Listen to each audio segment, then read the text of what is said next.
Greetings everyone, it's the Truth Will Rise and I'm back with a brand new video, as you can see. And I really didn't intend on talking about this thing with the Florida State quarterback, because I thought there were, and there are, let me not say that I thought, there's just more important things out there that my energies and our energies collectively needed to be focused on, until I saw the video.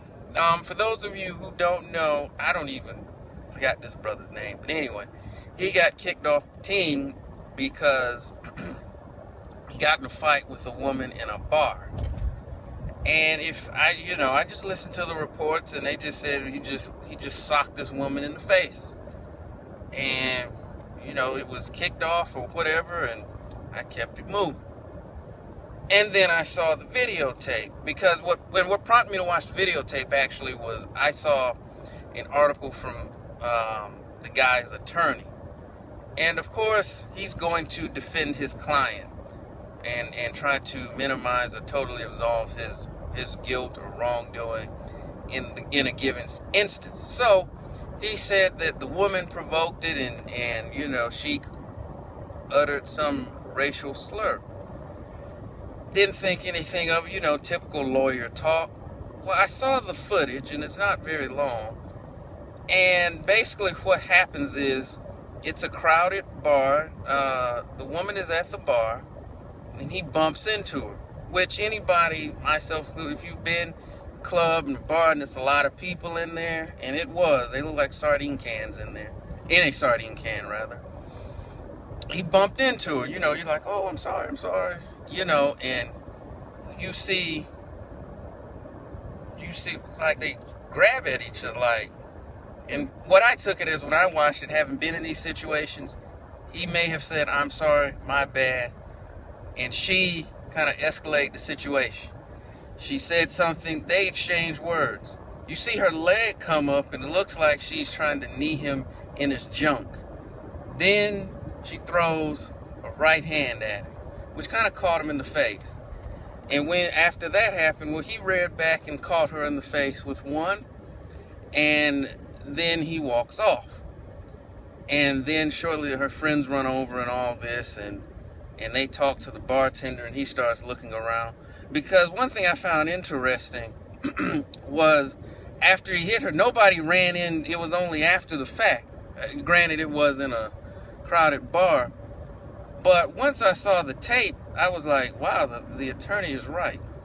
Now granted, you shouldn't be fighting one, and you shouldn't be putting your hands on people, man, woman, or indifferent. But I guess my thought on this was, and continues to always be, keep your hands to yourself. Whether having a penis does not think that you should get hit, nor does not having one entitle you to hit people. Period. I don't understand why this is such a hard concept to grasp, why this is so revolutionary or radical. But I have heard all these people who have said, she was wrong, she was dead wrong, but he should have walked away. And my thing is this: if you don't put your hands on people, you typically don't have to worry about them hauling off and slugging you. I watched it multiple times.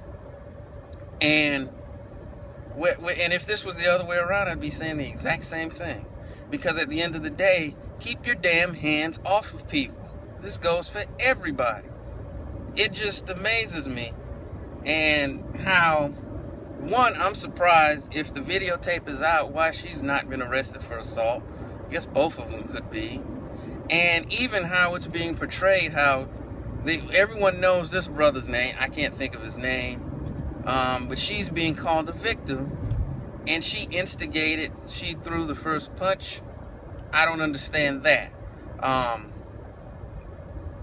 Quite obviously, she's not going to highly likely suffer any negative repercussions. And chances are she probably knew that when she decided to hit him.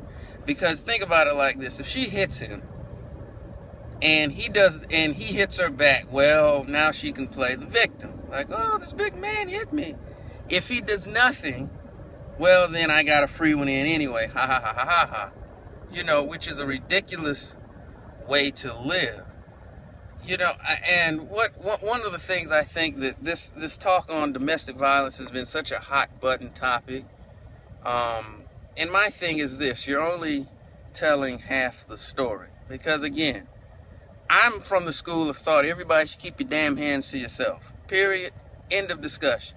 If you put your hands on somebody, they have the right to retaliate and defend themselves. That's the way I look at it. And for people who are saying, oh, well, you know, hands shouldn't hit a woman and all of that and things of this nature. No, people shouldn't hit people. It's a real simple concept. It's real simple to understand. And like I've heard in schools they're doing this domestic violence, I don't know, training or classes or whatever, but they're only doing it with young men, which that's going to skew this thing, because if you're telling one group, well, don't hit this other group, but you're not telling the other group the same thing, and what would you do if you knew you could pop on somebody and there was an 80, I'll use conservative number. There's a 65% chance that they won't hit you back, and two, nothing negative will come. Why wouldn't you do it? You know, I think that we have to get to a point that if we're really about equality, because it seems that people out there are dead set on melding the genders, it seems, then, you know, if we're going for full equality, then you have to tell everybody to keep their hands off of everybody. You just don't put your hands on people. Again, I keep repeating it because this is a relatively simple concept, but for some reason we have this we can't seem to grasp it, and I don't understand why. And you know, at the end of the day, until common sense kicks in and we tell everybody, until you start telling little girls as well as little boys, don't hit them, because if you're going to use the argument, well, that little boy should know that he's stronger than that little girl, don't you think that that little girl knows that as well, that that little boy is stronger than she? And if she knows that, like, I'm not gonna hit Mike Tyson because, well, he's stronger than me and he can knock me out. Now, if I do and he knocks me into next week, well, you know what? That's on me. You know, you shouldn't have sympathy on me. But just when I saw that tape, I knew, you know, a couple things, that they're going to portray her as this victim. You know, then we could get into the whole race thing. You know, at least like Emmett Till, they're not going to kill him. But, you know, I wanted to see if they're going to twist this narrative to say the savage black man attacks this lady, and see how all these guys are thugs. But Hope Solo been out here whipping people for years and no one has ever called her a thug. But hey, you know, what do I know? But that's my take on it, you know, and I know this will probably not be popular. It will probably make at least 2 of the 4 people who will watch this video, it'll probably make you upset. But with that being said, let's have a productive discourse on this topic.